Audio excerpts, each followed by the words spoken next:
একটা গুনাহকে মনে করতে হবে বিশাল বড় পাহাড়ের মতো। এই গুনাহটা আমার জিন্দিগিটা শেষ করে দিতে পারে। এই জন্য একজন মুমিন তার একটা গুনাহকে মনে করবে একটা পাহাড়ের মতো। আজকে থেকে কখনো গুনাহ করার আগে আপনি চিন্তা করবেন, আমি যেটা করতে যাচ্ছি এটা তো বিশাল বড় একটা পাহাড়ের মতো। এই পাহাড়ের মতো আমাকে ধ্বংস করে দিতে পারে। আল্লাহ আমাদেরকে হেফাজত করেন। ওয়াইনাল ফাজির, একজন পাপাচার বান্দা, ইয়ারা যুনুবাহু কাযুবাবিন মাররা আলা আনফিহি, পাপাচার বান্দা গুনাহকে মনে করে একটা মাছির মতো, যে মাছিটা তার নাকের সামনে দিয়ে চলে গেল কোনো ব্যাপার না।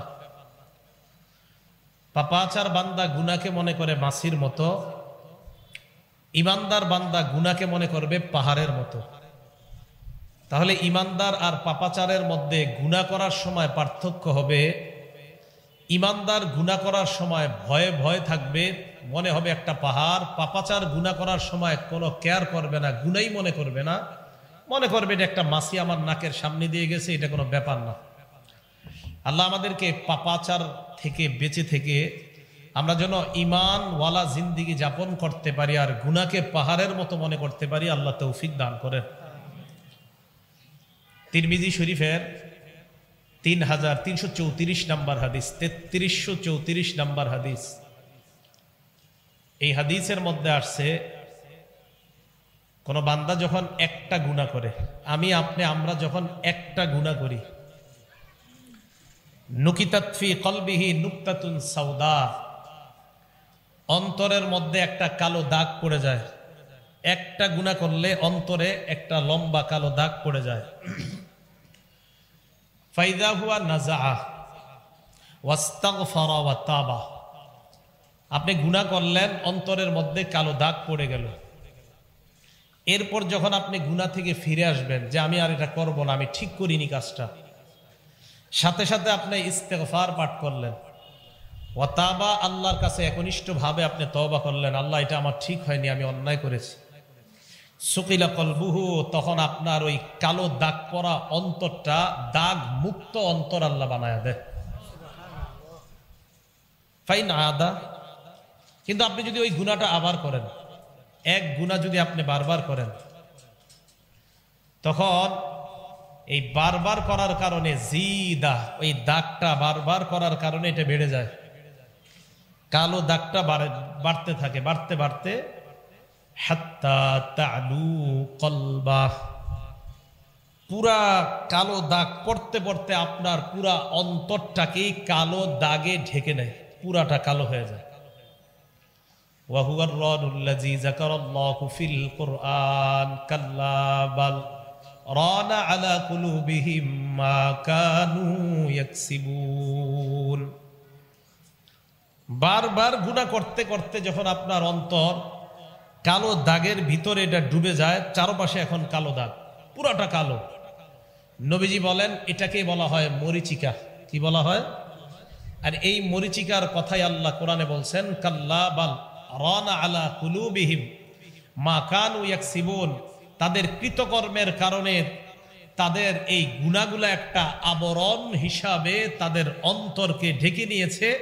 আর এই জাতীয় অন্তরওয়ালার সাথে ইন্নাহুম আর রাব্বিহিম ইয়াউমা ইযিন লামাহজুবুন, সেদিন আল্লাহ পাক রব্বুল আলামিন তাদের থেকে লামাহজুবুন, তাদের থেকে আল্লাহ পাক রব্বুল আলামিন আড়ালে থাকবেন, তারা যেন আল্লাহকে দেখতে না পারে। এই জন্য আল্লাহ পাক রব্বুল আলামিন তারা যেন আল্লাহকে দেখতে না পারে, কালো দাগওয়ালা অন্তরগুলা, তাদের থেকে আল্লাহ আড়াল হয়ে যাবেন। বলি না আউযুবিল্লাহ। তো আল্লাহ আমাদের থেকে আল্লাহ আড়াল হবে অথবা আমরা আল্লাহর থেকে আড়াল হব, এটা যেন না হয়। গুনাহমুক্ত জীবন যাপন করার তৌফিক আল্লাহ দান করেন। মুসনাদে আহমদ একটা কিতাব আছে, এই কিতাবের মধ্যে আসছে ছোট ছোট গুনাহ আমরা যারা করি, কিছু মনে করি না, এটা কোনো ব্যাপার না। 22,808 নম্বর হাদিস, 22,808। নবীজি সাল্লাল্লাহু আলাইহি সাল্লাম বলেন, ইয়্যাকুম ওয়া মুহাক্কিরাতিজ যুনুব, তোমরা ছোট ছোট গুনাহ থেকে বেঁচে থাকবা। ফাইন্নামা মাসালু মুহাক্কিরাতিজ যুনুব, কামাসালি কওমিন নাযালু বিবাতনি ওয়াদ। নবীজি বলেন ছোট ছোট গুনাহ তোমরা যারা করো, এই ছোট গুনার দৃষ্টান্ত হলো এমন এক সম্প্রদায়ের মতো, যেই সম্প্রদায় কোথাও গিয়েছে যাওয়ার পর ফাজা আযাবিউদ্দিন ওয়া জাআ বিযাবিউদ্দিন, কোন এক সম্প্রদায় এক বাগানে গিয়েছে যাওয়ার পর রুটি খাওয়া তাদের প্রয়োজন, এবার রুটি রান্না করার জন্য লাকড়ি সংগ্রহ করা প্রয়োজন। আমি আপনি আমরা 10 জন বাগানের মধ্যে ছড়িয়ে পড়লাম, 20 জন ছড়িয়ে পড়লাম, এক একজন এক একটা লাকড়ি আনলাম। একটা লাকড়ি দেখতে কম, 20টা লাকড়ি একত্রিত করলে কম না বেশি? নবীজি বলেন লাকড়িগুলো একত্রিত করার পর হাত্তা আমদাজু খুবজাতাহুম, তারা তাদের রুটিগুলা রান্না করতে পারে, কারণ লাকড়ির সংখ্যা এখন বেশি। যেমনি ভাবে অনেকগুলা লাকড়ি একত্রিত করলে আগুন জ্বালানো যায়, রুটি রান্না করা যায়। তুমি ছোট ছোট গুনাহ যখন করতে থাকবা, করতে করতে তোমার গুনাহ এত ব্যাপক হয়ে যাবে, ইউহলিক, এক পর্যায়ে এই গুনাহ তোমাকে ধ্বংস করে দিবে। বলেন নাউজুবিল্লাহ। লাকড়ি একটা একত্রিত করতে করতে একটা একটা 20টা হয়ে যায়, 10টা হয়ে যায়। যেমনি ভাবে একটা লাকড়ি 10 জনে একটা একটা করলে 10টা, বা 20 জনে বা এক সম্প্রদায় এক একটা করলে বিশাল বড় লাকড়ির স্তূপ তৈরি হয়। আমি আপনি ছোট ছোট গুনাহ করতে করতে এটা বিশাল স্তূপ আকার যখন ধারণ করে, আমার আপনার জিন্দিগিটাই গুনাহ ধ্বংস করে দেয়। নাউজুবিল্লাহ। গুনাহ যখন করতে করতে সমাজের মধ্যে গুনাহ ব্যাপক হয়ে যায়, গজব ব্যাপকভাবে আসে। মুসনাদে আহমদ কিতাবের নাম, হাদিস নাম্বার 26,638 নাম্বার হাদিস। এই হাদিসের মধ্যে রাসূল করিম সাল্লাল্লাহু আলাইহি সাল্লাম বলেন, ইজা যহরাতিল মাআসি ফি কওমিন, কোন সম্প্রদায়ের মাঝে যখন গুনাহ ব্যাপক হয়ে যায়, আম্মাহুমুল্লাহু বিআযাবিম মিন ইনদিহি, আল্লাহর পক্ষ থেকে ব্যাপকভাবে আযাব তাদেরকে গ্রাস করে নেয়। সমাজের মধ্যে এলাকার মধ্যে গুনাহ যখন ব্যাপক হয়ে যায়, এই গুনাহ ব্যাপকভাবে মানুষকে গ্রাস করে নেয়। এক পর্যায়ে এমন হয়ে যায়, মানুষকে যখন আযাব ব্যাপকভাবে গ্রাস করে নেয়, বলেন তো ওই মানুষের মধ্যে, আযাবওয়ালা মানুষের মধ্যে, এলাকার মধ্যে ভালো মানুষ আছে না নাই? সাহাবারা প্রশ্ন করলেন, ইয়া রাসূলুল্লাহ আমা ফীহিম সালিহুন, তাদের মাঝে কি ভালো মানুষ নাই? নবীজি জবাব দিলেন, বালা, ভালো মানুষ তো আছে তাদের মাঝে, তবে ইউসিবুহুম মা আসাবান নাস, খারাপদের উপর যেই গজব আসবে, ভালো মানুষদের উপরও আসবে গজবটা। নবীজি বললেন, এলাকায় যখন ব্যাপকভাবে গুনাহ ছড়ায় পড়ে, ওই এলাকায় ব্যাপকভাবে গজব আসে। সাহাবারা বললেন, হুজুর তাদের মাঝে কি ভালো মানুষ নাই? নবীজি বললেন, হ্যাঁ ভালো মানুষ আছে তাদের মাঝে, তবে এই ভালো মানুষদের উপরে গজবটা আসে যেটা অপরাধীদের উপরে আসে। নবীজি বলেন, সুম্মা ইয়াসিরুনা ইলা মাগফিরাতিম মিনাল্লাহি ওয়া রিদওয়ান, কিয়ামতের মাঠে এই ভালো মানুষগুলা খারাপদের থেকে আলাদা হয়ে আল্লাহর সন্তুষ্টি এবং আল্লাহর পক্ষ থেকে ক্ষমা পেয়ে ভালোরা জান্নাতি হয়ে যাবে। কিন্তু গুনাহ ব্যাপকভাবে হয়ে গেলে এলাকার মধ্যে গজব ব্যাপকভাবে আসবে, গুনাহগার এবং ভালো মানুষ যারা সবাইকে ওই আযাব পাকড়াও করবে। করোনা ভাইরাস, ভালো মানুষও মারা গেছে, ঠিক না? তো ভালো মানুষ কত আল্লাহওয়ালা মানুষ মারা গেছে। ওই যে গজব যখন আসবে ভালোদেরকেও ধরে। 5টা অপরাধ আছে যে অপরাধগুলোর মাধ্যমে আল্লাহ আমাদেরকে পরীক্ষা করবে। কয়টা অপরাধ? 5টা। হাদিসে আছে, ইবনে মাজা কিতাবের নাম, হাদিস নাম্বার 4019 নাম্বার হাদিস। ক্বালা রাসূলুল্লাহ সাল্লাল্লাহু আলাইহি ওয়াসাল্লাম, আল্লাহ নবী বলেন, খামসুন ইযাবতুলিতুম বিহিন্না ওয়া আউযু বিল্লাহি আন তুদরিকুহুন্না, 5টি অপরাধ এমন, যে 5টি অপরাধের মাধ্যমে তোমাদেরকে পরীক্ষা করা হবে। আল্লাহ নবী কয়, আমি আল্লাহর কাছে পানাহ চাই তোমরা যেন এই পরীক্ষার মধ্যে না পড়ো। নবীজি পানাহ চাইছে, কিন্তু আমরা পড়ে গেছি। 1 নাম্বার, লাম তাজহারিল ফাহিশাতু ফি কওমিন ক্বাত্তু হাত্তা ইউলিনু বিহা ইল্লা ফাশা ফীহিমুত তাউন ওয়াল আওজাউ আল্লাতী লাম তাকুন মাদাত ফি আসলামিহিমুল্লাযীনা মাযাউ। 1 নাম্বার, লাম তাজহারিল ফাহিশাতু ফি কওমিন, কোন সম্প্রদায়ের মাঝে যখন অশ্লীলতা ছড়ায় পড়বে, বেহায়াপনা, অশ্লীলতা যখন কোন সম্প্রদায়ের মাঝে ছড়িয়ে পড়বে, হাত্তা ইউলিনু বিহা, অশ্লীলতার বেহায়াপনা ছড়িয়ে যাওয়ার পর এই অশ্লীলতা আবার ঘোষণা করবে। খুব ভালো করে এই জায়গাটা শোনেন, অশ্লীলতা ছড়িয়ে পড়ার পর এটা আবার ঘোষণা করবে। ঘোষণা কি করবে? এক তো অশ্লীল কাজ করবে, আবার ঘোষণা করবে। কয়েকদিন আগে আমাদের দেশে অশ্লীল কাজ হয়েছে, আবার ঘোষণা ব্যাপকভাবে আবার প্রশংসিত হয়েছে। তো নবীজি বলেন অশ্লীলতা যখন ছড়ায় পড়বে, হাত্তা ইউলিনু বিহা, আবার ঘোষণা করবে যে তিনি আমাদের সম্মানিত একজন মেহমান, এই মেহমানকে আমাদের সম্মান করা দরকার। হ্যাঁ, তো অশ্লীল কাজ যে করে তাকে মেহমান বলা এবং তাকে সম্মান করার কথা বলা। তো নবীজি বলেন শুধু তাই না, এই অশ্লীলতাকে সাপোর্ট করে এটা আবার ছড়িয়ে আবার ঘোষণা করবে, এটা কোনো ব্যাপার না। তো নবীজি বলেন অশ্লীল কাজ করবে কয়েকজন। আমরা যারা আছি আমরা বাধা দেই নেই, আমরা ভালো মানুষ দাবি করি নিজেদেরকে, মসজিদুত তাকওয়ায় নামাজ পড়লাম, বাধাও দেই নেই। তো নবীজি বলেন ইল্লা ফাশা ফীহি মুত্তাউন, ওই সম্প্রদায়ের মাঝে আল্লাহ পাক রব্বুল আলামিন প্লেগ রোগের মতো মহামারী রোগ আল্লাহ দিয়ে দিবেন। এরপর আল্লাহ নবী বলেন ওয়াল আউজাউল্লাতী লাম তাকুন মাদাত ফি আসলাফিহিমুল্লাযীনা মাযাউ, এমন এমন নতুন নতুন রোগ আল্লাহ দিয়ে দিবে যেই রোগ অতীতের কাউকে আল্লাহ দেয় নাই, এমন রোগ ওই জনগণকে আল্লাহ দিয়ে দিবেন। এই যে দেখেন কত রোগ এখন আমরা নাম শুনতেছি, করোনা, এরপরে যেন কি ওমিক্রন, আরো কত কিছু আসবে, হেলেনা ধুলেনা মাতেনা কথা কয় না, কত নাম আসবে, নার্গিস সিডর, কত গজবের নাম আসবে। নবীজি বলেন আগে যেইগুলা ছিল না, এই গজব আল্লাহ পাক রব্বুল আলামিন দিবে।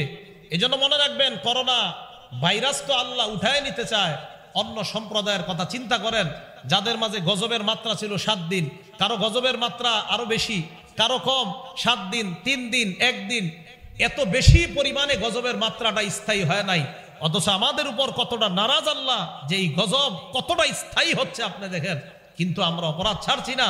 বরং আমাদের ভাবসাব এমন যে করোনা না আরো ভয়ঙ্কর কিছু আসলেও সমস্যা নাই, আমরা ঘোষণা করে করে গুনাহ করব, দেখি আল্লাহ কিভাবে আটকায়। এই হালাত চলতেছে আমাদের। কি বড় ভয়ঙ্কর গজব থেকে আমরা উঠলাম, কিভাবে আমাদের দেশে অপরাধ সংগঠিত হয়। তো নবীজি সাল্লাল্লাহু আলাইহি সাল্লাম বললেন যে এমন অপরাধ হবে যেই অপরাধের কারণে এলাকার মধ্যে এমন গজব আসবে, ওয়াল আউজাউল্লাতী লাম তাকুন মাযাত ফি আসলাফিহিমুল্লাযীনা মাযাউ, এমন অপরাধ হবে যে অপরাধের কারণে এমন গজব আল্লাহ দিয়ে দিবেন যে গজব অতীতের কাউকে আল্লাহ দেয় নাই। 1 নাম্বার জানতে পারলাম যেই সম্প্রদায়ের মাঝে গুনাহ ব্যাপকভাবে প্রকাশ্যে হয়ে যায়, ওই সম্প্রদায়ের মাঝে আল্লাহ এমন গজব দেয় যে গজব আল্লাহ অতীতের কাউকে দেয় নাই। 2 নাম্বার ওয়ালাম ইয়ানকুসুল মিকিয়াল ওয়াল মিজান, যেই সম্প্রদায়ের মাঝে মাপে ওজনে কম দেওয়া হয়, মাপে কম দেয়, ওজনে কম দেয়, এই অপরাধ আমাদের মাঝে আছে? নবী বলেন যেই সম্প্রদায়ের মাঝে মাপে কম দেওয়া হয়, ওজনে কম দেওয়া হয়, এই সম্প্রদায়কে আল্লাহ 3টা গজব দিবেন। 1 নাম্বার ইল্লা উখিযু বিসসিনিন, আল্লাহ তাদেরকে দুর্ভিক্ষের গজব দিবেন, না খাওয়ায় মারবে। এই না খাওয়ানোর কয়েকটা অর্থ, তেলের দাম এত বাড়বে মানুষ কিনতে পারবে না, চাউলের দাম এত বাড়বে মানুষ কিনার সাধ্যের বাইরে চলে যাবে, এটাও না খাওয়ানোর গজব। ইল্লা উখিযু বিসসিনিন, মাপে কম দিবে যেই জনগণ, ওজনে কম দিবে যেই জনগণ, ওই সম্প্রদায়কে আল্লাহ খাদ্যের অভাব দিবে।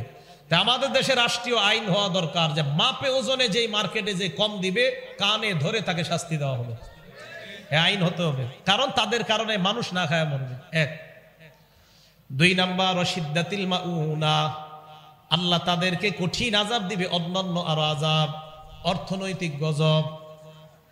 3 নাম্বার ওয়াজাউরিস সুলতানি আলাইহিম, মাপে যেই দেশের মধ্যে কম দেয় ওই দেশের শাসক জনগণের উপর জুলুম করবে, এটা 3 নাম্বার গজব। এটা কয় নাম্বার? 3 নাম্বার। 1 নাম্বার মাপে যদি কম দেয় 1 নাম্বার গজব, না খাওয়ায় আল্লাহ তাদেরকে মারবে। 2 নাম্বার গজব অর্থনৈতিক গজব, অভাব অনটন তাদের মাঝে দেখা দিবে। 3 নাম্বার তাদের শাসক আল্লাহ জনগণের উপর চাপায়া দিবে, শাসক জনগণের উপর জুলুম করবে।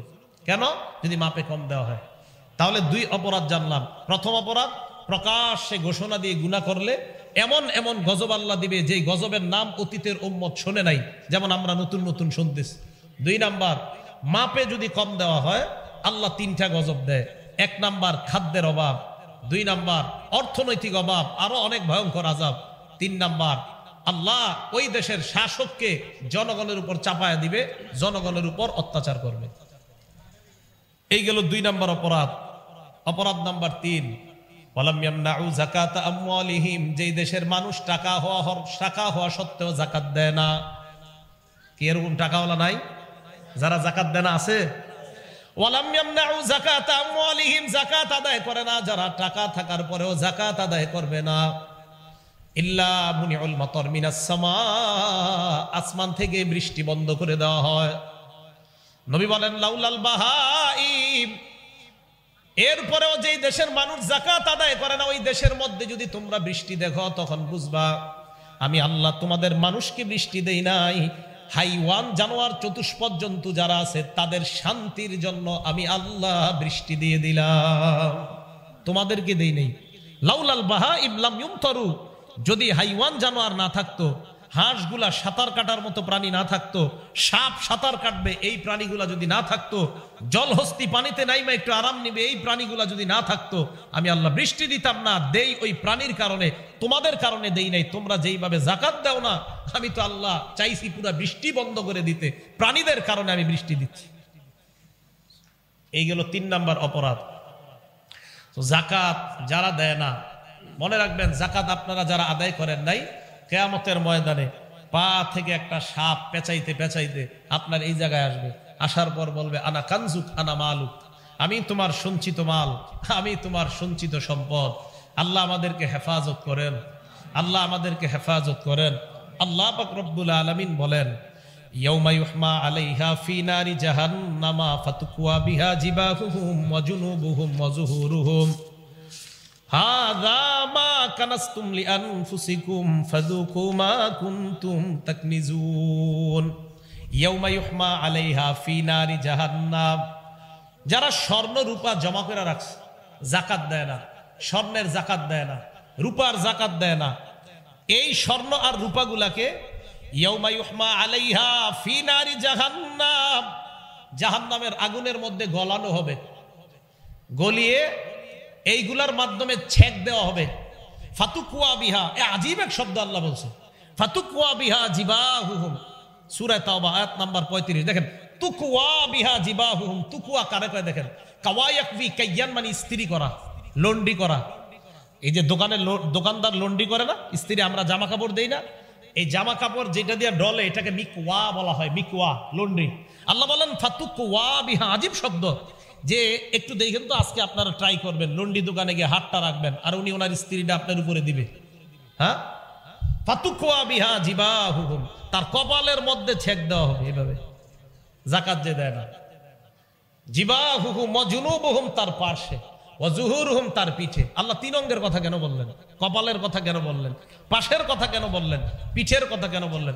আজীব 3 শব্দ আল্লাহ বলছে। যাকাত যারা যাকাত দেয় না, 1 নাম্বার তারা কপাল কুচকায়, আমার টাকা দিব না, তাই কপাল। 2 নাম্বার যাকাত দাতার কাছে যখন যাকাত চাইবেন, এ আপনারে প্রথমে তো কপাল কুচকাবে, এরপরে আবার যদি বলেন স্যার এটা তো দেওয়া উচিত, দেওয়া দরকার, এটা তো না দিলে ঠিক না, তখন আপনার আস্তে ধীরে এই পার্শ্ব দেখাবে, আরে যাও তো। এই জন্য আল্লাহ 2 নম্বরে বলছে পার্শ্ব। আবার চাইবেন 3 নম্বরে পিঠ দেখায় বলবে যাও, তাই 3 অঙ্গের কথা বলছে, মানে বাকি অঙ্গ বাদ না। 3 অঙ্গ সাধারণত টাকাওয়ালারা দেখায়, তাই 3 অঙ্গের কথা বলছে আল্লাহ, দিবে তো সব জায়গায় শেখ। ফাতুকুয়া বিহা জিবাহুহুম ওয়া জুনুবুহুম ওয়া যুহুরুহুম হাযা মা কানাসতুম লিআনফুসিকুম ফাযুকু মা কুনতুম তাকনিজুন। আল্লাহর পক্ষ থেকে বলা হবে নেও, মা কানাসতুম লিআনফুসিকুম, খাও খাও, এটাই তোমরা কামাই করেছিলে, এখন খাও, এখন তোমরা খাও। এই খাও মানে ভালো খাওয়া না, এটা গজব, এই শাস্তি আপনাকে দেওয়া হবে। তো সাপ আপনার এই জায়গায় এসে বলবে আমি তোমার মাল, আমি তোমার সঞ্চিত সম্পদ। আল্লাহ যারা যাকাত অতীতে দেন নাই তাদের বকেয়া জাকাতগুলা আদায় করার তৌফিক দান করেন, সামনের থেকে যেন সবাই জাকাত আদায় করতে পারে আল্লাহ তৌফিক দান করেন। এগুলো 3 নাম্বার অপরাধ। অপরাধ নাম্বার 4, ওয়ালাম ইয়ামকুযু আহদাল্লাহি ওয়া আহদা রাসূলি, যেই সম্প্রদায় আল্লাহর সাথে ওয়াদা করেছে, অঙ্গীকার করেছে, যেই বিষয়গুলা নবীর সাথে অঙ্গীকার করেছে, যেই বিষয়গুলা, ওই বিষয়গুলা যারা আদায় করে না, আল্লাহর সাথে আমরা ওয়াদা করেছি আল্লাহ, 5 ওয়াক্ত নামাজ দিছে আল্লাহ, আমরা ওয়াদা করেছি আল্লাহ আর তার নবীর সাথে সব যা যা বলবে আমরা করব। নবীর সাথে আল্লাহর সাথে আমরা ওয়াদাবদ্ধ ইসলামে ঢুইকা, যে আল্লাহ আপনি যা বলবেন তা মানবো, নবী যা বলছে তা মানবো। আল্লাহর সাথে আপনি ওয়াদাবদ্ধ, আপনি সুদ খাবেন না, নবী আপনাকে জানায় দিছে আপনি সুদি কারবার করবেন না।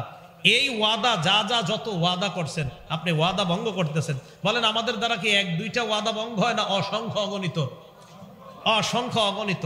তাহলে এই অপরাধের কারণে কি হবে? এই জায়গাটা মন দিয়ে শোনেন, এটার শাস্তি কি? ইল্লা সাল্লাল্লাহু আলাইহিম আদুওয়াম মিন গায়রিহিম, ওই জাতির উপর আল্লাহ দুশমনকে শত্রু হিসাবে চাপায়া দেয়। দুশমনকে ওই দেশের শত্রু হিসাবে চাপায়া দেওয়ার পর ফাখাযু মা ফি আইদিহিম, তোমাদের হাতের সম্পদগুলো ওই দুশমন নিয়ে নিবে। তোমাদের সম্পদ দুশমন নিবে। তোমরা মুসলমান, আমি আল্লাহর সাথে ওয়াদা করছো, নবীর সাথে ওয়াদা করছো, একের পর এক তোমরা অপরাধ করতেছো, তখন আমি দুশমনকে তোমাদের উপর চাপায় দিব, ওই দুশমন তোমাদের সম্পদ নিয়ে যাবে। এই কথা গবেষণা করেন রাতে শুয়া শুয়া, এটা কি বুঝাইতে চাইতেছে? দুশমন বসবে, আমাদের দামি দামি সম্পদ দুশমন নিবে। কে নিবে? হ্যাঁ, খুঁজেন দেখেন এরকম দুশমন নেয়নি। কথা কি বুঝে আসছে? চাপাই দিবে, দুশমনকে আল্লাহ শত্রু বানাবে, এই দুশমন আপনার মূল্যবান দামি সম্পদ নিবে। বিসমিল্লাহ। 5 নাম্বার অপরাধ, ওয়ালাম তাহকুম আইম্মাতুহুম বিকিতাবিল্লাহ, যেই দেশের শাসক আল্লাহর কোরআন অনুযায়ী ফয়সালা করবে না, বিচার আল্লাহর কোরআন অনুযায়ী করবে না, যেই দেশের শাসক ইসলাম অনুযায়ী দেশ পরিচালনা করবে না, ইল্লা সাল্লাতাল্লাহু আলাইহিম বাসাহুম বাইনাহুম, আল্লাহ তাদের আপোষের মধ্যে যুদ্ধ লাগায়া দিবে। আপোষের মধ্যে আল্লাহ যুদ্ধ লাগায়া দিবে। এই জন্য আমাদের নবীজি সাল্লাল্লাহু আলাইহি সাল্লাম আল্লাহর কাছে 3টা জিনিস চাইছিল, আল্লাহ 2টা দিছে, একটা দেয় নাই। মুসলিম শরীফের 472 নম্বর, মুসলিম শরীফের 7152 নম্বর হাদিস। এই হাদিসের মধ্যে আসছে নবীজি সাল্লাল্লাহু আলাইহি সাল্লাম আলিয়া নামক জায়গা থেকে আসছে। আসার পর ফাম্মার রবি মসজিদি বনি মুআবিয়া, এমন একটা মসজিদ, নাম মসজিদে বনি মুআবিয়া, এটা সামনে দিয়ে নবী গেলেন। যাওয়ার সময় দাখালা, মসজিদে প্রবেশ করলেন, সাল্লা ফীহি রাকাতাইন, 2 রাকাত নামাজ পড়লেন, দাআ রাব্বাহু তাবিলা, লম্বা দোয়া করলেন। সাহাবাদের দিকে ফিরলেন, ফিরার পর বললেন সালতু রাব্বি সালাসা আতানি সিনতাইনি ওয়া মানানি ওয়াহিদা, আমি আল্লাহর কাছে 3টি জিনিস চাইলাম, আল্লাহ 2টি দিয়েছেন, 1টি দেয় নাই। 1 নাম্বার সালতু রাব্বি আল্লাহ ইহলিকা উম্মতি বিসানা, আমি আল্লাহর কাছে বললাম আল্লাহ আমার উম্মতকে আপনি না খাওয়ায়া একবারে সবাইরে ধ্বংস করে দিয়েন না। পুরা দুনিয়ার মানুষ একসাথে না খেয়ে মারা যাবে এমনটা হবে না, একথা নিশ্চিত থাকেন। হ্যাঁ, কিছু জনপদ না খেয়ে মারা যাবে, এই গজব আল্লাহ দিবে। পুরা দুনিয়ার উম্মত না খেয়ে মারা যাবে এমনটা হবে না, এটা নবী বলে গেছে আল্লাহর কাছে, আল্লাহ কবুল করছে। ওয়াসালতু রাব্বি আল্লাহ ইহলিকা উম্মতি বিল গরাক, আমি আল্লাহর কাছে দোয়া করলাম আল্লাহ আমার উম্মতকে একবারে ফেরাউন বাহিনীর মতো আপনি ডুবায়া মারবেন না। আতানিহা, আল্লাহ এই দোয়াটা কবুল করে নিয়েছেন, আমাদের এই উম্মত একবারে ডুবে সবাই মারা যাবে না। 3 নাম্বার আমি দোয়া করলাম সালতু রাব্বি আল্লাহ ইয়াজআলা বাসাহুম বাইনাহুম, আল্লাহ আমার উম্মতের মাঝে আপনি এক দল আরেক দলের উপর চাপায়া দিয়েন না, যুদ্ধ বাধায়া দিয়েন না। মানা আনিহা, আল্লাহ এটা আমার দোয়া কবুল করে নাই, তাই তো বর্তমানে দেশে দেশে যুদ্ধ। ওই যে এটা কবুল হয় নাই, এই জন্য যুদ্ধ। তো এই জন্য মনে রাখবেন 5 নাম্বার যে অপরাধটা, কোরআন অনুযায়ী যদি শাসন ব্যবস্থা না হয়, কোরআন অনুযায়ী যদি বিচার না হয়, ইনসাফের সাথে যদি বিচার না হয়, তো এই দেশের মানুষকে মানুষের সাথে আল্লাহ লাগায় দিবে। এক মানুষ আরেক মানুষের সাথে শত্রুতা করবে, মুসলমান মুসলমানের সাথে শত্রুতা করবে এই অপরাধের কারণে। আল্লাহ আমাদের সকলকে যেই কোনো ধরনের গুনাহ অপরাধ থেকে বেঁচে থাকার তৌফিক দান করেন। মুসলিম শরীফের 5018 নম্বর হাদিস, ক্বালা রাসূলুল্লাহ সাল্লাল্লাহু আলাইহি ওয়াসাল্লাম লাআনাল্লাহ, আল্লাহ ওই ব্যক্তিকে অভিশাপ দেয়, মান লাআনা ওয়ালিদা, যেই ব্যক্তি তার পিতা মাতারে অভিশাপ দেয়। কোন ব্যক্তি তার পিতা মাতারে অভিশাপ দেয়, মা বাবারে কয় আপনারা মইরা যেতে পারেন না, আপনাকে মতো মা বাবা দরকার নাই। লাআনাল্লাহু মান লাআনা ওয়ালিদা, পিতা মাতাকে যেই ব্যক্তি অভিশাপ দেয় তাকে আল্লাহ অভিশাপ দেয়। 2 নাম্বার লাআনাল্লাহু মান যাবাহা লিগাইরিল্লাহ, ওই ব্যক্তিকে আল্লাহ অভিশাপ দেয় যেই ব্যক্তি আল্লাহ ছাড়া অন্যের নামে পশু জবাই করে। যেই ব্যক্তি আল্লাহ ছাড়া অন্যের নামে পশু জবাই করে, খুব মন দিয়ে শোনেন এই জায়গাটা। যেই ব্যক্তি আল্লাহ ছাড়া অন্যের নামে পশু জবাই করে তার উপরে আল্লাহ অভিশাপ দেয়। বুখারী শরীফের ৭৫২০ নম্বর হাদিস। আব্দুল্লাহ ইবনে মাসউদ রাদিয়াল্লাহু তাআলা নবীজিকে প্রশ্ন করলেন, আইয়ুজ যামবি আযম ইনদাল্লাহ, হুজুর আল্লাহর কাছে সবচেয়ে বড় অপরাধ কোনটা? নবীজি জবাব দিলেন, আনতা জাআলা লিল্লাহি নিদ্দান ওয়া হুয়া খালাকাক, তুমি আল্লাহর সাথে কাউকে অংশীদারিত্ব সাব্যস্ত করা অথচ আল্লাহ তোমাকে বানাইলেন। আল্লাহর সাথে শিরিক করা অথচ আল্লাহ তোমাকে বানাইলেন। তো আল্লাহর সাথে শিরিক করা এটা সবচেয়ে বড় অপরাধ, নবীজি সাল্লাল্লাহু আলাইহি সাল্লাম বলে দিলেন। এখন আমরা শিরিক কিভাবে করি একটু মন দিয়ে শোনেন। আমরা কিছু কিছু সুন্নত পালন করতে গিয়ে শিরিক করি। সুন্নত পালন করতে তো হবেই, কিন্তু সুন্নত পালন করতে গিয়ে আকীদা নষ্ট করে কোনো শিরিক করা যাবে না। নাসাই শরীফের 1214 নম্বর হাদিসে আছে, নবীজি কবর জিয়ারত করছেন। আন আবি হুরায়রা রাদিয়াল্লাহু তাআলা আনহু قال যারা রাসূলুল্লাহ সাল্লাল্লাহু আলাইহি ওয়াসাল্লাম কবর উম্মি, আল্লাহ নবী তার মায়ের কবর জিয়ারত করলেন। কথাটা মনে রাখেন, মুসলিম শরীফের 5019 নম্বর হাদিস থেকে গেলাম বুখারীর 7520, বুখারীর 7520 থেকে আসলাম নাসাই শরীফের 1214 নম্বর হাদিসে। আবার আগের জায়গায় ফিরে যাব আমরা। নবীজি সাল্লাল্লাহু আলাইহি সাল্লাম তার মায়ের কবর জিয়ারত করলেন, করার পর ফাবাকা, নিজে কাঁদলেন, ও আবকা মান হাওলা, আশেপাশে সাহাবা যারা সবাইকে কান্না করাইলেন। সাহাবাদের দিকে আল্লাহ নবী তাকিয়ে বললেন, জুরুল কুবুর ফাইন্নাহা তুযাক্কিরুকুমুল মাউত, তোমরা কবর জিয়ারত করো, কবর জিয়ারত তোমাদেরকে মৃত্যুর কথা স্মরণ করায়া দিবে। কবর জিয়ারত করো, কবর জিয়ারত তোমাদেরকে মৃত্যুর কথা স্মরণ করায়া দিবে। তাহলে হাদিস থেকে পাইলাম কবর জিয়ারত করা সুন্নত। এবার আপনি কবর জিয়ারত করতে গেলেন, আপনাদের এই মসজিদুত তাকওয়ার পক্ষ থেকে আপনারা সিলেট ঘুরতে গেলেন, আল্লাহর সৃষ্টি দেখতে গেলেন। ঘুরতে ঘুরতে হঠাৎ আপনাদের মনে হলো শাহজালাল রহমতুল্লাহর কবরটার কাছে যাই। তো গেছেন, যাওয়ার পর শাহজালাল রহমতুল্লাহকে আপনাদের মাঝে এক মুসল্লি শাহজালাল রহমতুল্লাহর জন্য আল্লাহর কাছে দোয়া করছে, আল্লাহ শাহজালাল রহমতুল্লাহর কবরটা আপনি আলোকিত বানান, জান্নাতের মর্যাদা আরো জান্নাতের উঁচু মাকাম বানায় দেন। আল্লাহ শাহজালাল রহমতুল্লাহর কবরটা আপনি আলোকিত বানান। মাবুদ গো, শাহজালাল আমাদের দেশে আইসা শিরিক বেদাত এমন ভাবে দূর করছে, আল্লাহ মেহেরবানি করে শাহজালাল রহমতুল্লাহর মর্যাদা আরো বাড়ায় দেন। খুব দোয়া করলেন। শেষের দিকে আপনি বললেন, ও বাবা শাহজালাল, আমি ধানমন্ডি থেকে আসছি, জিগাতলা থেকে, আমার 5 বছর সন্তান হয় না, একটা সন্তানের ব্যবস্থা করে দাও।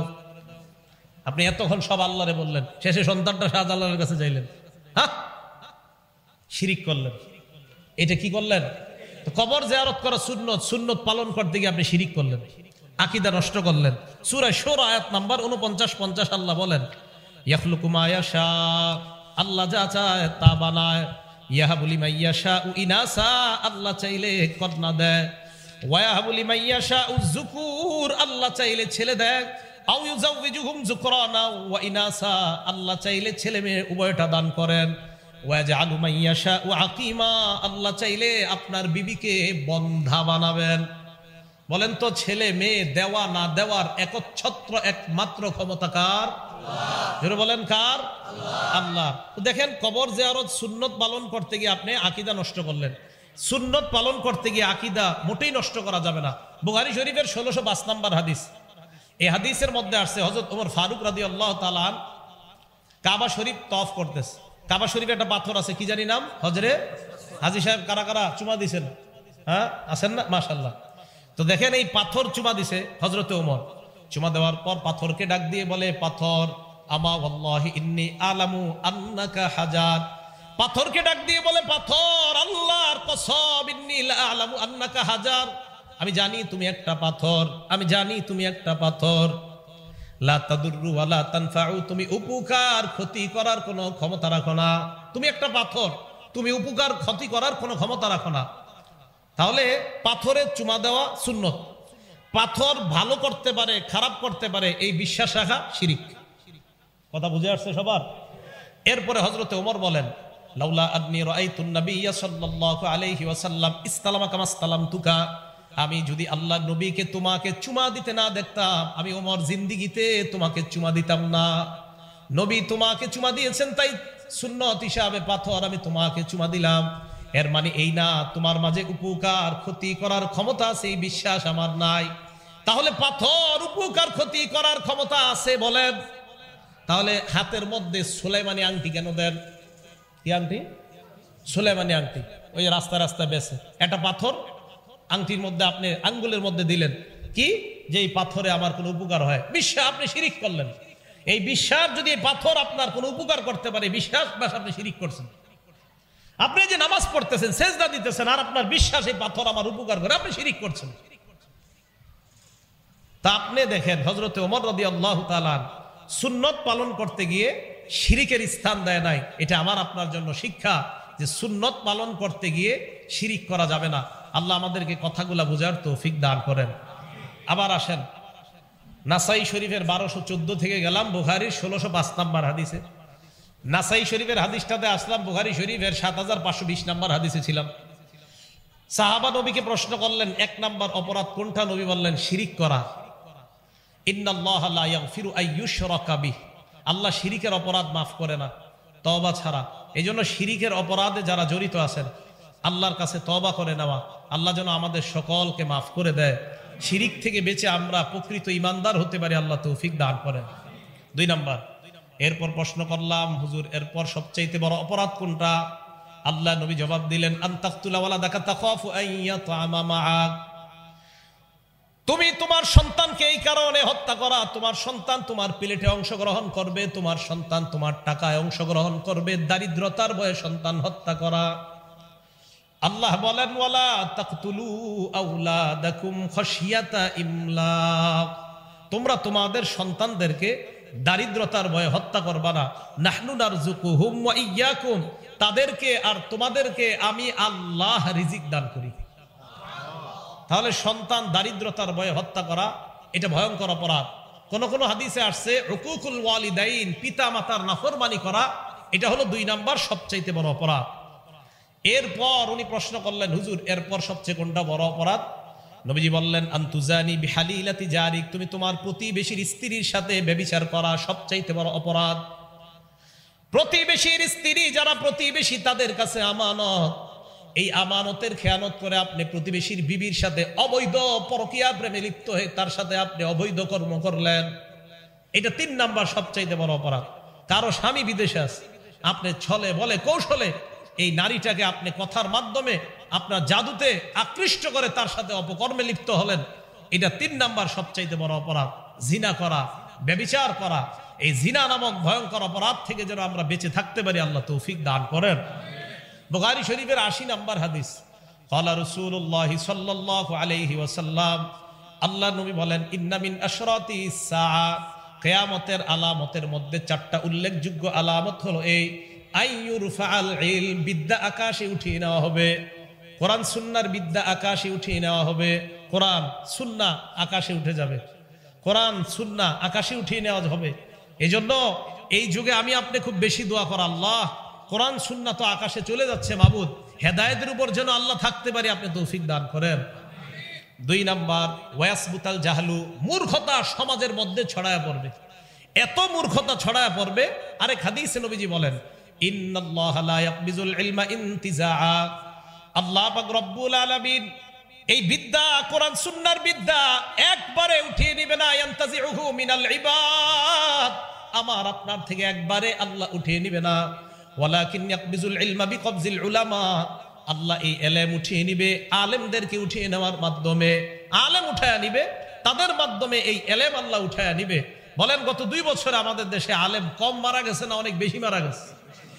এটা আমাদের জন্য কিন্তু খুব চিন্তার বিষয় যে উলামায়ে কেরাম, আল্লামা আহমদ শফী রহমতুল্লাহ আলাই থেকে নিয়ে আল্লামা হাফেজ জুনায়েদ বাবনগরী রহমতুল্লাহ আলাই সহ, আল্লামা নুর হোসেন কাসিমি রহমতুল্লাহ আলাই সহ কত বড় বড় উলামায়ে কেরাম, মুফতি ওয়াক্কাস সাহেব রহমতুল্লাহ আলাই সহ, তো এই যে যাদের নাম এখন মনে আসতেছে না সবার, এই বড় বড় উলামায়ে কেরামকে উঠিয়ে নেওয়া, আল্লাহ এলেম উঠিয়ে নিয়ে, এই এলেম উঠিয়ে নিলে আপনি যতই বলেন, আমাকে যতই বোঝানোর চেষ্টা করেন, হুজুর আপনারা হিংসা করেন, অমুককে হিংসা করেন, তমুককে হিংসা করেন চেয়ারে বসলে, না না হিংসা করি না, বিশ্বাস করেন এলেম উঠে যাচ্ছে বলে যাকে তাকে আপনি চেয়ারে বসায় দিচ্ছেন। নবীজি বলেন, হাত্তা ইজা লাম ইউবকি আলিমান, যখন আর আলেম খুঁজে পাবেন না, তখন ইত্তাখাযান নাসু রুউসান জুখালা, জাহেলদেরকে আপনি ধর্মীয় নেতা বানাবেন, বানানোর পর এখানে বসাবেন, বসানোর পর ফাস্তাফতাও, প্রশ্ন করবেন, ফতুয়া জিজ্ঞাসা করবেন, ফাফতাও বিগাইরি ইলমিন, ওই জাহেল এখানে বৈশা ফতুয়া দিয়ে দিবে। ফতুয়া দেওয়ার পর ফাদল্লু আদল্লু, নিজে পথভ্রষ্ট হবে, সবাইকে পথভ্রষ্ট করবে। এখন এই হাদিস আপনি কোথায় রাখবেন বলেন? এই হাদিসটা বললে বলে আলেমরা হিংসা করে, এই কথা আপনি কেন বলেন? তা হাদিস কেটে দেন, মুসলিম শরীফ থেকে হাদিস কেটে দেন। এটা হিংসা না, মনে রাখবেন। অযোগ্যরা চেয়ারের মধ্যে বসা মানি এলেম দুনিয়া থেকে বিদায় নিচ্ছে। তাই আপনি অযোগ্য কাউকে কোরআন শুদ্ধ না, হাদিস শুদ্ধ না, একটা আয়াত সুন্দর মতো পড়তে পারে না, হাদিসের একটা ইবারত দিলে দাঁত 34টা ভাঙার সম্ভাবনা, তাকে আপনি যদি আপনি দেন যে না আমি আপনাকে ফতুয়া দেওয়ার জন্য বানাইলাম, সেখানে সে বসে তখন বলবে সিনামাজে জায়েজ নাই, এটা কোরআনের কোন আয়াতে আছে? তখন এইখানে এটা বসে বলবে হুজুররা বলে গান বাজনা জায়েজ নাই, এটা কোরআনের কোন আয়াতে আছে বলবে। কেন? আল্লাহ এলেম উঠায় নিবে, মূর্খতা ছড়ায় পড়বে। তখন মূর্খ এখানে বৈশা অন্য মূর্খদেরকে শিখাবে, বাস মূর্খ মূর্খ মূর্খ। আল্লাহ আমাদেরকে হেফাজত করেন। বুখারীর 80 নম্বর হাদিস বলতেছে, 1 নম্বর এলেম উঠিয়ে নেওয়া হবে, 2 নম্বর মূর্খতা ছড়ায় পড়বে, 3 নম্বর ওয়ায়ুশরাবাল খাম, মদ পান বৃদ্ধি পাবে, মাদকের জয় জয় করা অবস্থা হবে, মদ পান বৃদ্ধি পাবে। হাদিসের মধ্যে আসছে 4 শ্রেণীকে জান্নাত না দেওয়াই আল্লাহর হক। এর মধ্যে একজন মুদমিনুল খাম, যে ব্যক্তি মদ পান অবস্থায় মারা যায়, তারে জান্নাত না দেওয়াটাই আল্লাহর হক। কিছুদিন আগে আমাদের দেশে ভয়ঙ্কর অনুষ্ঠান হয়েছে, সেখানে ভয়ঙ্কর ভাবে মদ পান করা হয়েছে। আল্লাহ আমাদেরকে হেফাজত করেন। 4 নম্বর ওয়াজহারুজ জিনা, জিনা সমাজের মধ্যে ব্যাপকভাবে ছড়িয়ে পড়বে। বলেন তো কি ছড়িয়ে পড়বে? জিনা প্রত্যেকের ঘরে ঘরে প্রতিনিয়ত হচ্ছে। হ্যাঁ, প্রত্যেকের ঘরে ঘরে প্রতিনিয়ত জিনা হচ্ছে। দলিল বুখারী শরীফের 6612 নম্বর হাদিস। ক্বালা রাসূলুল্লাহ সাল্লাল্লাহু আলাইহি ওয়াসাল্লাম, আল্লাহ নবী বলেন, ইন্নাল্লাহা কাতাবা আলা ইবনি আদম হাজ্জাহু মিনাজ জিনা।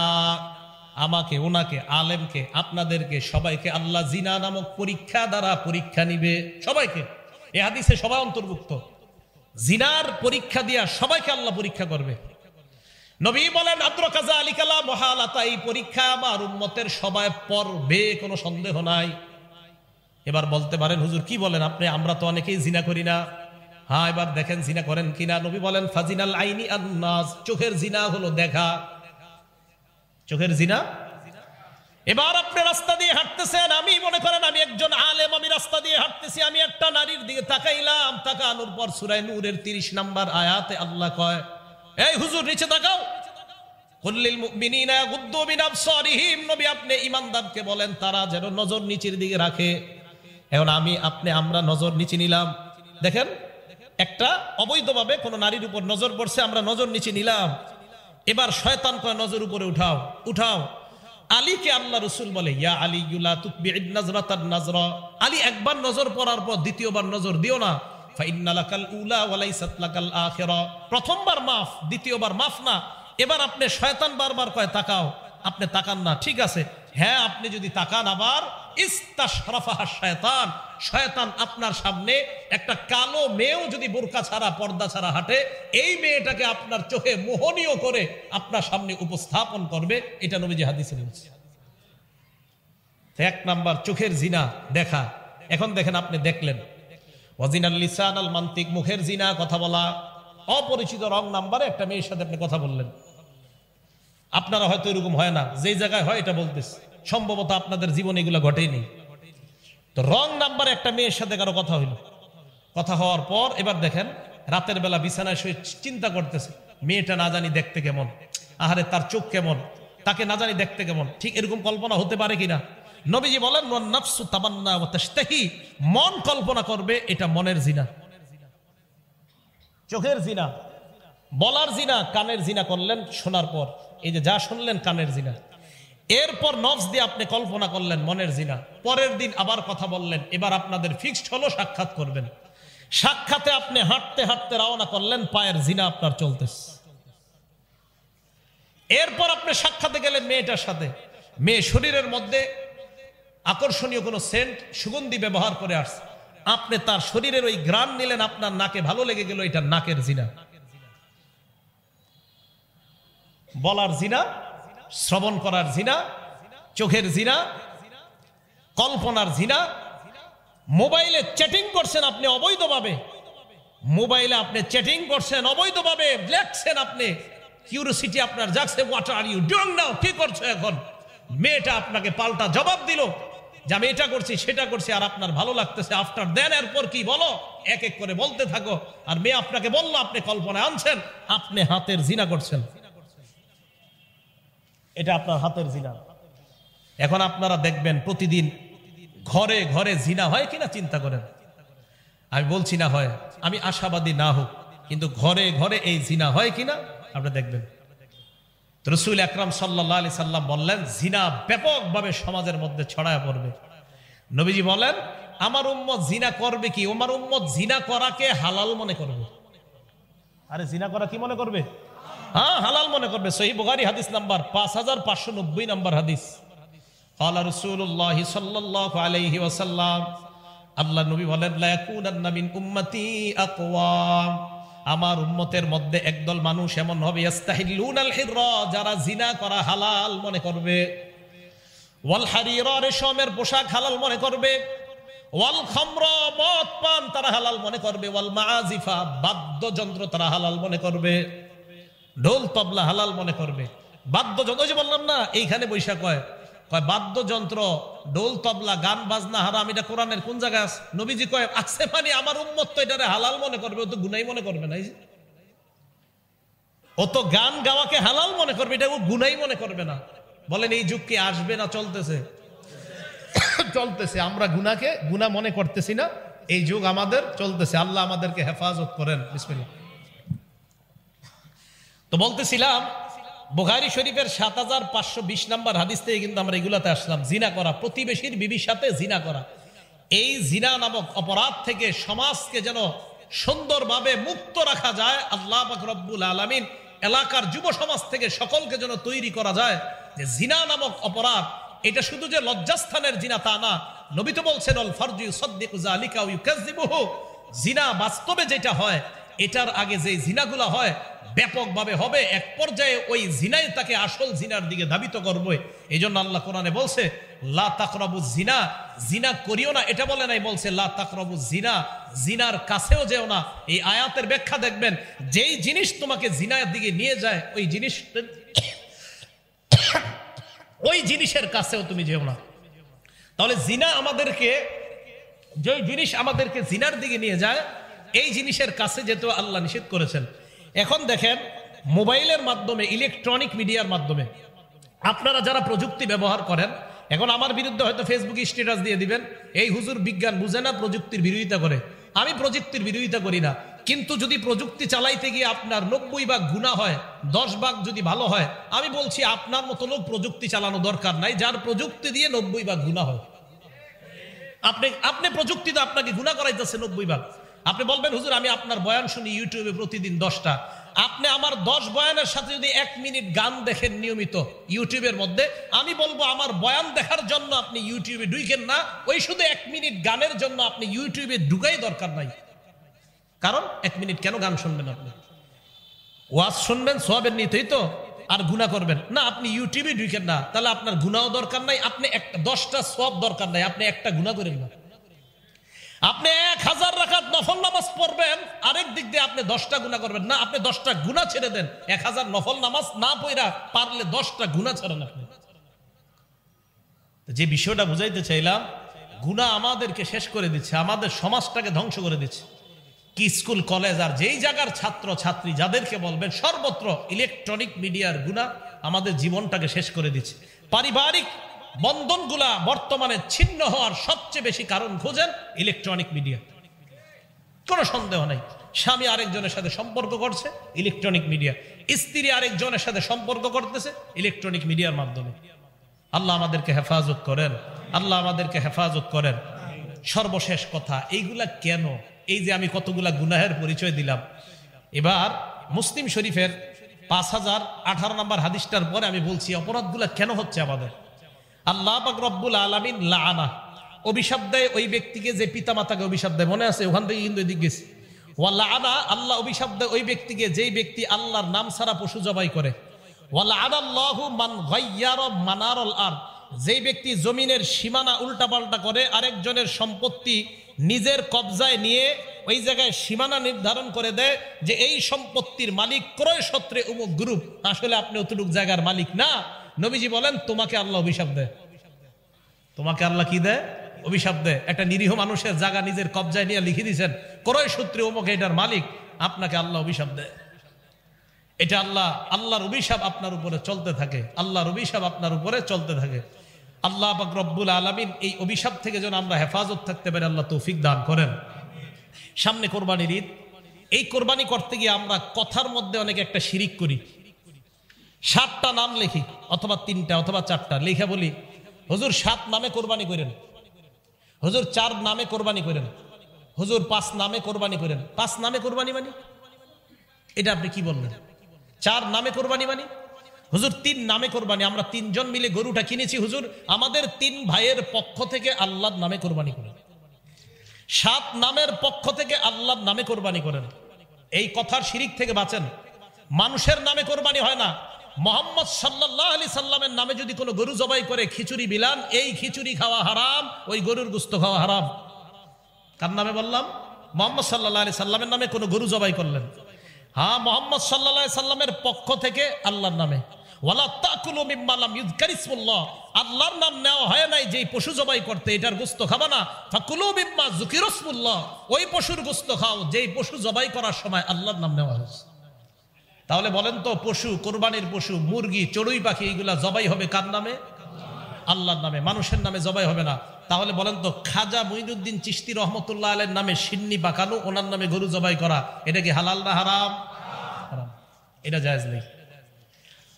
এই শিরিক সহ, জিনা সহ, ব্যভিচার, গান, বাদ্য আর জিনা নামক এই অপরাধগুলার মূল কারণ, সমস্ত অপরাধগুলার মূল কারণ হলো আমাদের মাঝে লজ্জাশীলতা কমে যাওয়া। বলেন কি কমে যাওয়া? লজ্জাশীলতা। আমাদের যুব সম্প্রদায় তো লজ্জা কমতে কমতে এত নিচে গেছে, লজ্জা, নিজে বিয়ে করছে, বিয়ে করার পর নিজের বউয়ের যত কথা আছে বন্ধুদের সাথে বলে বেড়ায়। কার সাথে বলে বেড়ায়? বন্ধুদের সাথে। এক তো বিয়ের সময় নবীজি সাল্লাল্লাহু আলাইহি সাল্লাম বললেন, ইন্না আযমান নিকাহি বারাকা আইসারুহা মাউনা, ওই বিয়ে সবচেয়ে বরকতময় যেই বিয়েতে খরচ কম। আপনি গায়ে হলুদ নামক একটা অনুষ্ঠান করলেন, ভয়ঙ্কর, বিয়ের দিনও বিশাল বড় বড় পার্টি করলেন, আর যাদেরকে দাওয়াত দিলেন সাহেবরা এক জায়গায় বৈশা মুরগির রান, খাসির রান ফালানোর মধ্যেই তারা ফ্যাশন খুঁজে পায়, এই অপচয়গুলো আপনি করলেন। এরপরে যাক, বিয়ে করার পর পুত্রবধূ, আপনি বিয়ের আগে যখন পুত্রবধূকে দেখতে যায়, মনে রাখবেন ছেলের বিবি হওয়ার আগ পর্যন্ত শ্বশুরের জন্য ওই মেয়েকে দেখা হারাম। শ্বশুর তার পুত্রবধূকে পুত্রবধূ হওয়ার আগ পর্যন্ত দেখা হারাম। শ্বশুর মানে আমি আমার ছেলের পুত্রবধূকে, আমি আমার ছেলের পুত্রবধূ, আমার ছেলে বিয়ে করার আগ পর্যন্ত ওই মেয়েকে আমি দেখা হারাম। এখন আপনারা কি করেন? মেয়েটা দেখা ছবি উঠায়া সবার পাশাপাশি নিজের বাপ, ভাই, ভাইয়ের বোনের স্বামী টামি সবাইকে দেখার, এটা হারাম, এটা নাজায়েজ, এটা অন্যায়, এটা জায়েজ নাই।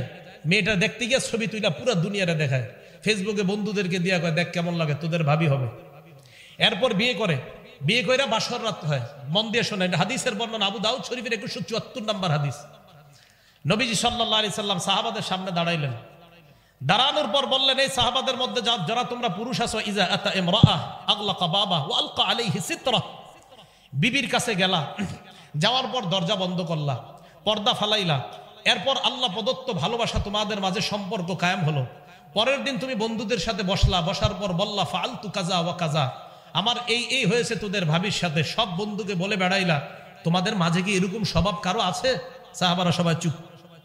নারীদেরকে বললেন, তোমাদের মাঝে এই স্বভাব কাদের আছে? যারা তাদের বান্ধবীদের কাছে তোমাদের স্বামীর সাথে যা হয় এগুলা বলে বেড়াও। সব নারীরা চুপ। এক নারী সাহস করে দাঁড়িয়ে গেল, দাঁড়িয়ে বললেন, ইয়া রাসূলুল্লাহ ইন্নাহুম লা তাহাদ্দাসুনা ওয়া ইন্নাহুন্না লা তাহাদ্দাসনা, পুরুষদের মাঝে কেউ কেউ এই অপরাধটা করে, নারীদের মাঝেও এই অপরাধটা কেউ কেউ করে ইয়া রাসূলুল্লাহ। নবীজি বললেন, তাই নাকি? কয় হ্যাঁ। নবীজি বললেন, যেই পুরুষ এই অপরাধ করে আর যেই নারী এই অপরাধটা করে, তাদের দৃষ্টান্ত একজন শয়তান পুরুষ আর একজন শয়তান নারী রাস্তায় অপকর্মে মিলিত হইল, আর তোমার বন্ধুরা তোমাকে তাকায়া তাকায়া দেখতেছে। তুমি যদি বন্ধুদের সাথে বিবির কথা বলে বেড়াও, আর বিবি যদি বান্ধবীদের সাথে স্বামীর কথা বলে বেড়ায়, তাদের ভালোবাসা মহব্বত পূর্ণ সম্পর্ক বলে বেড়ায়, নবী বলেন ওই স্বামী পুরুষ শয়তান আর ওই মহিলা নারী শয়তান। তারা নারী পুরুষ অবৈধ কাজে লিপ্ত হলো রাস্তা। তুমি এই রিয়াজুস সালিহিন 690 নম্বর হাদিস, নবীজি সাল্লাল্লাহু আলাইহি সাল্লাম বলেন, ইন্না মিন আশাররিন নাস ইনদাল্লাহি মানজিলাতান ইয়াউমাল কিয়ামাহ আর-রাজুলু ইউফজি ইলাল মারআ ওয়া তুফজি ইলাইহি। ওই স্বামী সবচেয়ে নিকৃষ্ট হবে কিয়ামতের ময়দানে আল্লাহর সামনে, যেই স্বামী তার স্ত্রীর সাথে কি হয় না হয় সব বন্ধুদেরকে বলে বেড়ায়। ওই স্ত্রী সবচেয়ে নিকৃষ্ট মহিলা হবে আল্লাহর কাছে কিয়ামতের মাঠে, যে তার বান্ধবীদের কাছে সব বলে বেড়ায় স্বামীর সাথে কি হয় না হয়। এই অপরাধগুলো থেকে আল্লাহ আমাদের সমাজকে বেঁচে থাকার তৌফিক দান করেন। তো বলছিলাম এগুলা কেন হচ্ছে? সবগুলার মূল কারণ লজ্জা না থাকা। বলেন তো সবাই, কি না থাকা? আমি বারে বারে এই কথা বলি, সবগুলার মূল কারণ লজ্জা না থাকা। খুব সংক্ষেপে শুনবেন, যদি পারেন মুখস্থ করে নেবেন, ঘরের মধ্যে কিছু কিছু পারলে টানায় রাখবেন। এক, লজ্জা এমন একটা জিনিস, নবীজি সাল্লাল্লাহু আলাইহি সাল্লাম লজ্জার ব্যাপারে অনেকগুলো হাদিস বলছেন। একজন তাবী ওয়াহাব ইবনে মুনাব্বিহ তিনি বলেন, আল ঈমান ও রিয়ান, ঈমান জিনিসটা একটা খোলা জিনিস, খোলা। লিবাসুহু আত-তাকওয়া, ঈমানের পোশাক হলো আল্লাহকে ভয় করা, সুবহানাল্লাহ। ওয়া জিনাতুহু আল হায়া, ঈমানের সৌন্দর্য হলো লজ্জা। ঈমানের পোশাক তাকওয়া, ঈমানের সৌন্দর্য লজ্জা। 2 নাম্বার শুনেন, মান কাসাহুল হায়া সাওবা, আমি পাঞ্জাবি পরছি, আমার শরীরটা আপনারা কিন্তু দেখতেছেন না। যেই ব্যক্তির লজ্জার পোশাক পরে, লাম ইয়ারান নাস আইবা, এই ব্যক্তির দোষ ত্রুটি তত বেশি মানুষের থেকে আড়াল থাকে, আল্লাহ হেফাজত করে। 3 নাম্বার, আমার সাথে বলেন, বলেন তো স্বতন্ত্র বৈশিষ্ট্য, বলেন সবাই বলেন স্বতন্ত্র বৈশিষ্ট্য। এখন আমার সাথে বলেন, আমাদের স্বতন্ত্র বৈশিষ্ট্য হলো লজ্জা। আরো জোরে বলেন, আমাদের স্বতন্ত্র বৈশিষ্ট্য হলো লজ্জা। ইবনে মাজাহ হাদিস নাম্বার 4181 নাম্বার হাদিস, ক্বালা রাসূলুল্লাহ সাল্লাল্লাহু আলাইহি ওয়াসাল্লাম, আল্লাহ নবী বলেন, ইন্না লিকুল্লি দীনিন খুলুকা ওয়া খুলুকুল ইসলামি আল হায়া। নবীজি বলেন, প্রত্যেকটা ধর্মের স্বতন্ত্র একটা বৈশিষ্ট্য আছে, ইসলামের স্বতন্ত্র বৈশিষ্ট্য হলো লজ্জা, সুবহানাল্লাহ। যার মাঝে লজ্জাশীলতা যত বেশি, তার মাঝে ইসলামের স্বতন্ত্র বৈশিষ্ট্য তত বেশি। 4 নাম্বার, লজ্জা ঈমানের অঙ্গ, বলেন লজ্জা ঈমানের অঙ্গ। আপনার লজ্জা যত কম হবে, বুঝতে হবে আপনার ঈমানের পাওয়ার তত কম। লজ্জা ঈমানের অঙ্গ। মুসলিম শরীফ হাদিস নাম্বার 59 নাম্বার হাদিস, মোট হাদিস সংখ্যা হবে 7453। এই হাদিসের মধ্যে রাসূল করিম সাল্লাল্লাহু আলাইহি সাল্লাম বলেন, আল হায়াউ শুবাতুম মিনাল ঈমান, লজ্জা ঈমানের অঙ্গ। পুরো হাদিসটা আল ঈমানু বিদউ ওয়া সাবউনা আও বিদউ ওয়া সিত্তুনা শুবা। নবীজি সাল্লাল্লাহু আলাইহি সাল্লাম বলেন, ঈমানের 70টা শাখা অথবা 60টা শাখা। ফাআফজালুহা কাউলু লা ইলাহা ইল্লাল্লাহ, ঈমানের শ্রেষ্ঠ শাখা হলো লা ইলাহা ইল্লাল্লাহ। ওয়া আদনাহা ইমাতাতুল আযা আনিত তরিক, ঈমানের সর্বনিম্ন শাখা হলো রাস্তা থেকে কষ্টদায়ক বস্তু সরায়া দেওয়া। এই আমলটা করেন সবাই? হ্যাঁ করেন। বুখারী শরীফের 52 নম্বর হাদিস, তাহলে শুনেন, যারা না করেন আজকে থেকে করবেন। নবীজি বলেন, বাইনামা রাজুলুন ইয়ামশি বিতরিক, আমার কোন উম্মত রাস্তা দিয়ে হাঁটতেছে, আজকে এই মাহফিল থেকে বের হয়ে রাস্তা দিয়ে হাঁটতেছেন, হাঁটার সময় ওয়াজাদা গুসনা শাওকিন আলাত তরিক, একটা কষ্টদায়ক ইট পাইছেন, ইটের টুকরা, কলার সিলকা, একটা সুই পাইছেন, একটা কাটা পাইছেন, এটা আপনি রাস্তা থেকে সরায়া দিয়েছেন, ফাআখারা, আপনি সরায়া দিয়েছেন। নবীজি বলেন, শাকারাল্লাহু লা ওয়া গফারা লা, ওই মুহূর্তে আল্লাহ আপনার উপর সন্তুষ্ট হয়ে আগের সব গুনাহ মাফ করে দেন। এই হাদিসের শেষে নবীজি বলেন, ওয়াল হায়াউ শুবাতুম মিনাল ঈমান, লজ্জা ঈমানের অঙ্গ। তা আজকে থেকে মনে রাখবেন, আমার ঈমানের অঙ্গ হলো লজ্জা। আমার এই লজ্জা যত পাওয়ার বাড়বে, আমার ঈমানের অঙ্গের পাওয়ার তত বেশি। লজ্জার পাওয়ার যত কম, আমার ঈমানের অঙ্গের পাওয়ার তত কম। তত বেশি সিনেমা হলে যাবেন, তত বেশি সিনেমা নাটক দেখবেন, কারণ আপনার পাওয়ার কম। 5 নাম্বার, এইদিকে তাকান, আমার দিকে, এই 2 আঙ্গুলের দিকে তাকান। বলেন 2 আঙ্গুলের দিকে তাকায়, এবার বলেন তো একসাথে আছে না আলাদা? এবার তাকান। এটার নাম ঈমান, এটার নাম লজ্জা। কিতাবের নাম আল জামিউস সগীর, হাদিস নাম্বার 1959 নাম্বার হাদিস, 1959।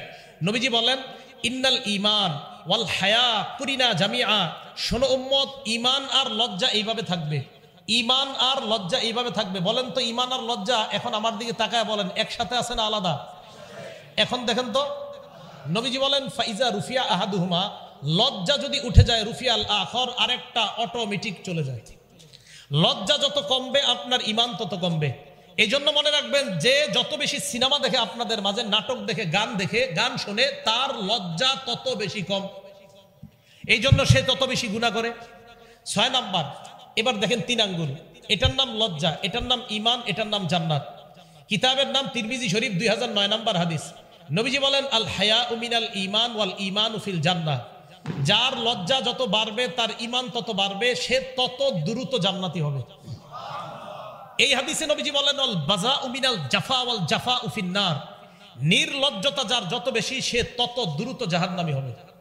আল্লাহ হেফাজত করেন। আল জামিউস সগীর হাদিস নাম্বার 1662 নাম্বার হাদিস। এই হাদিসের মধ্যে নবীজি বলেন ইন্নাল্লাহা ইউহিব্বুল হাইয়াল আফিফাল মুতাআফফিফা। যে ব্যক্তি লাজুক, যত বেশি লজ্জাশীল, আল্লাহ পাক রব্বুল আলামিন তাকে ভালোবাসেন। 8 নাম্বার, আপনাদের ঘরের নারী পুরুষ, আপনার ছেলে মেয়ে যত বেশি লজ্জা আপনাদের। নবীজি বলেন বুখারী শরীফ 6117 নাম্বার হাদিস। নবীজি বলেন আল হায়াউ লা ইয়াতি ইল্লা বিখাইর। যেই ঘরে যত বেশি লজ্জা, ওই ঘরে আল্লাহর তত বেশি রহমত নাজিল হয়। কিন্তু মা বোনরা, খুব কষ্টকর বিষয়, বাচ্চাটা পেটের মধ্যে আছে, তখন সিনেমা দেখে, টিভি দেখে, ইউটিউব দেখে। বাচ্চাটা দুনিয়াতে আসে দুধ পান করে পবিত্র খাদ্য, তখনও মা টেলিভিশন দেখে, ইউটিউব দেখে। বাচ্চাটা বড় হয় 2 বছর বয়সের সময়, এবার বাচ্চা নাকি কার্টুন না দেখলে খাবার খায় না, বাচ্চাকে এখন কার্টুন দেখায় খাবার খাওয়ায়। তো ছোটবেলা থেকে এই বাচ্চাকে নির্লজ্জ বানাইতেছেন। এটার বয়স যখন 15 হবে, 12 থেকেই এই বাচ্চা গুনাহকে গুনাই মনে করবে না। আপনি ছোট থেকে বাচ্চাটারে শেষ করে দিচ্ছেন। মনে রাখবেন বুখারী শরীফের 893 নাম্বার হাদিস, মা বাবা আল্লাহর সামনে দাঁড়ানোর জন্য প্রস্তুত হয়ে যান। এই সন্তান আপনি কিভাবে পাললেন? আল্লাহ হেফাজত করেন। 9 নাম্বার বুখারী শরীফের 6120 নাম্বার হাদিস। নবীজি সাল্লাল্লাহু আলাইহি সাল্লাম বলেন ইন্না মিম্মা আদরাকান নাস মিন কালামিন নুবুওয়াতিল উলা। আগের যত নবী দুনিয়াতে গেছে, সমস্ত নবী তার উম্মতকে বলছে ইজা লাম তাস্তাহি ফাসনা মা শিতা। তোমার লজ্জা না থাকলে যা মন চায় তুমি তা করো। আপনাদের এই ধানমন্ডির খবর আমি জানি না, লালবাগার মিরপুরের খবর আমি জানি। 25 বছর, 30 বছর, 22 বছরের ছেলেরা এতটুকু প্যান্ট পরে, এদিকে পরে, হ্যাঁ, এতটুকু প্যান্ট পরে আর সিগারেট টানে এইভাবে, নির্লজ্জ আর বেহায়ার মতো। অনেকে আমরা বলি অমুকে world famous actor, world famous actress. ওই ওয়ার্ল্ড ফেমাস অ্যাক্টর যদি এতটুকু প্যান্ট পরে, ওয়ার্ল্ড ফেমাস অ্যাক্ট্রেস যদি এতটুকু প্যান্ট পরে, হ্যাঁ, যেমনি ভাবে ওয়ার্ল্ড ফেমাস সারা পৃথিবীর শ্রেষ্ঠ অভিনেতা, সারা পৃথিবীর শ্রেষ্ঠ অভিনেত্রী, আপনারা আজকে থেকে আরেকটা লাগায়া দিবেন, জি পাশাপাশি তারা দুইজন সারা পৃথিবীর শ্রেষ্ঠ নির্লজ্জ আর বেহায়া। নবী সাল্লাল্লাহু আলাইহি সাল্লাম বলছে, আবু দাউদ শরীফ 4014, আবু দাউদ 4015, আবু দাউদ 4017, আবু দাউদ 4018, সবগুলো রানের ব্যাপারে।